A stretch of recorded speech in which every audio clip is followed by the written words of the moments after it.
Well, what is probably one of the most surprisingly good shows of the year has finally ended. And while it is also one of the most watched shows of the year, if you haven't seen it, then you might be missing out. I'm, of course, talking about The Penguin.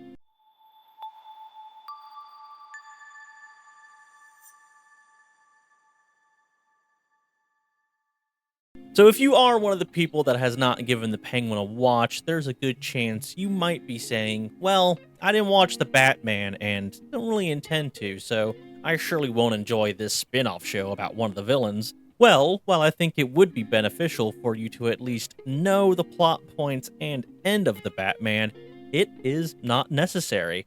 I know this because, well, I didn't see The Batman, but I watched some other reviewers go over it way before this channel was even a thing. But even if you don't know anything about the Batman, the first episode does, I think, a good enough job of a little recap via a news broadcast to get you to the main points quickly and know everything you need to know about the current state of Gotham and why you won't be seeing the Batman in the show. Okay, yeah, let's rip that band-aid off right now. The Batman is not in the show, and is really only referenced once in the first episode and the very end of the last episode. I do wish there was some more references to him, like maybe one of the characters or a nothing goon going, oh man, we gotta be careful, the Bat might stop us, and getting more and more paranoid as the season goes on, all while the Penguin has to keep going, the Bat is busy helping all those schmucks from the flood. We gotta take this opportunity while it's still presenting itself. Only to then, on the last episode, be told, the Bat is back and make him go.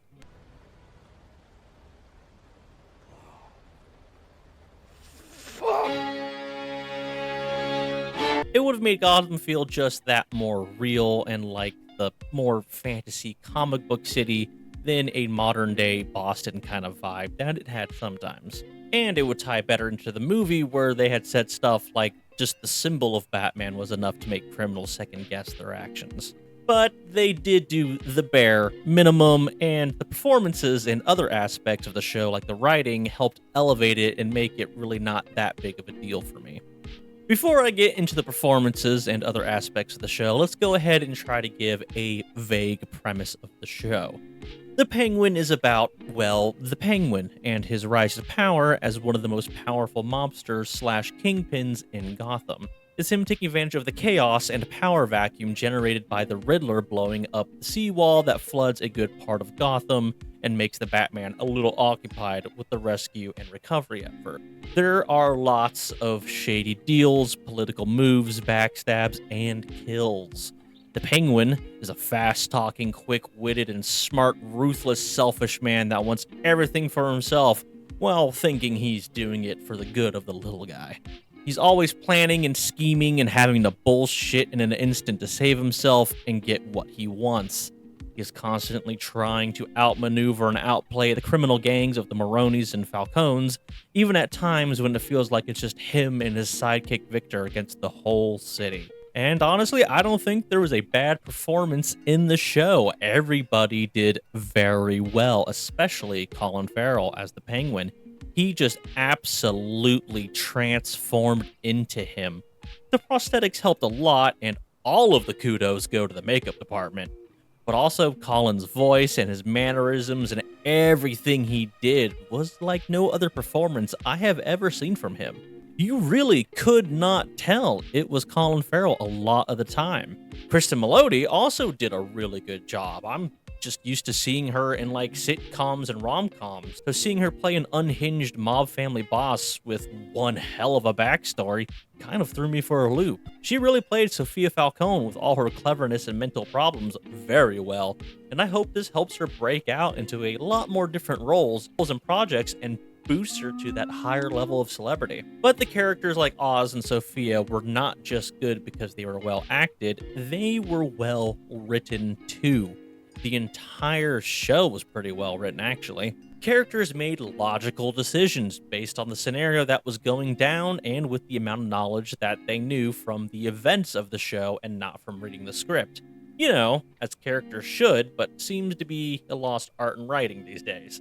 Along with this, they were actual unique characters that had development throughout the show, and they all had strengths and weaknesses too. For example, Oz had some weakness like obviously his disability with his leg that made him waddle like the penguin. He had a devotion to his mother that could be used as leverage. He would overreach at times, and he could lose control and rationality when pushed or being made fun of a little too hard. One of his strengths that did sometimes become a weakness, though, was his mouth. Oh my.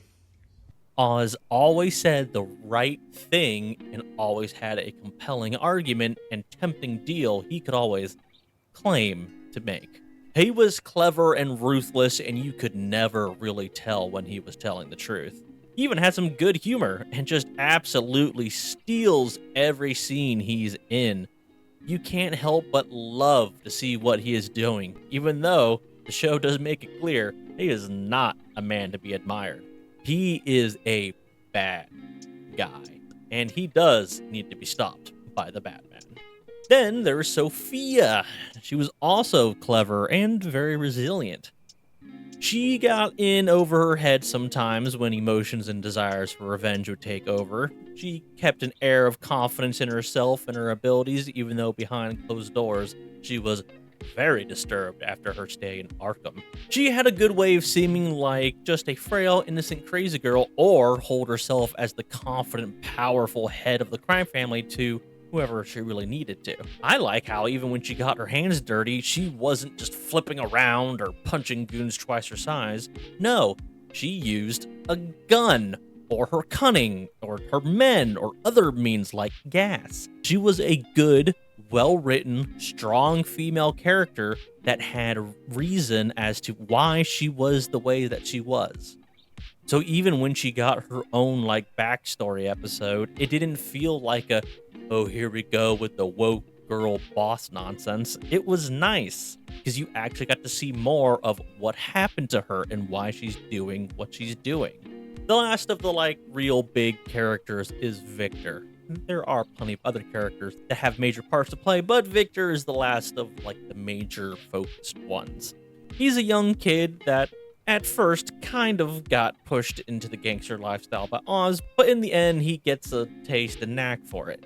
You see him go from scared of everything to having a little more confidence in himself and really grow to trust and love the Penguin. I like how he has a stutter that kind of comes out when he is scared or nervous, and throughout the show, he starts to stutter less and less as he gets more confident in what he wants and with the lifestyle he has adopted. Okay, I don't want to give too much away by just getting carried away talking about the characters.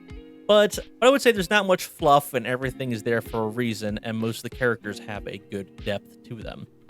There isn't really just a bad guy because bad guy, that is a main character.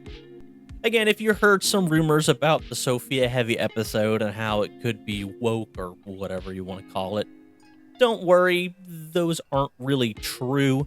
The whole show has diversity in whatever, yes, and there are females in powerful positions, but none of it is really politically driven. There are no Mary Sues or randomly cut in speeches about oppression or anything like that. It is a pretty tight, well thought out story that does a pretty good job justifying actions and decisions. I would say though, if you do decide to sit down and watch The Penguin, then maybe don't binge it. I wish I had watched it weekly rather than binge it so I have a fresh memory of the events for this video. I say this because the show is relatively long for modern streaming standards. Each of the 8 episodes is about an hour long, and you do feel those hours. This is a show that you need to sit down and really pay attention. It does not do a lot of hand-holding. There is subtlety and subtext to some things that you can easily miss. Characters can reveal a big move they just did with a single sentence and not just with gunshots or explosions or something. The deals and betrayals are a big part, and not all are a spectacle. There is a lot of standing or sitting around and talking. If you like the Marvel arbitrary action scenes to break up the talking formula, then this show is not for you. You need to be in the mindset to really sit down and pay attention. I will admit to occasionally spacing out and looking at my phone, so I would have to rewind. But just having high paced action for the point of action to maybe re engage a low attention span audience would not work for this show. While I do think there could be a bit cut out or tightened up to maybe take some of those runtimes down, overall, I appreciate what the show was doing. So yeah, if you suffer a bit from ADHD or TikTok attention span, then break up the viewing so you can be able to process everything that happens and what subtle moves characters might be doing, or then, guess what could happen next. All this I'm still surprised to be saying about a show about the Penguin.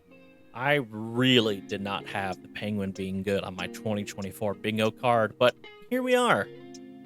I just hope this doesn't lead to, okay, now let's do a show about all the different Batman villains. And I don't think James Gunn would actually let something outshine his DC universe. But hey, if the Miller Batman verse or whatever continues after Batman 2, then I hope they can maybe just re-sign Robert Pattinson or recast and do a more procedural cop drama Batman show. One where he is, the world's greatest detective. Maybe each season he's dealing with an overarching villain. Hey, if they actually plan it out, keyword plan, if it takes 2 years to make a season of TV, then maybe they can stagger between a villain show and a Batman show. So, like, we got Penguin this year, maybe next year we do Batman taking down the Penguin. Then the year after that, we can do a show about Mr. Freeze. And then again, the next year, a new Batman season where he takes down Mr. Freeze, and so on. But that's just kind of my suggestion. That's something they could do, and historically, Hollywood always seems to learn the wrong lesson, so who knows? Okay, enough of that nonsense. So yeah, The Penguin's good. Go watch it.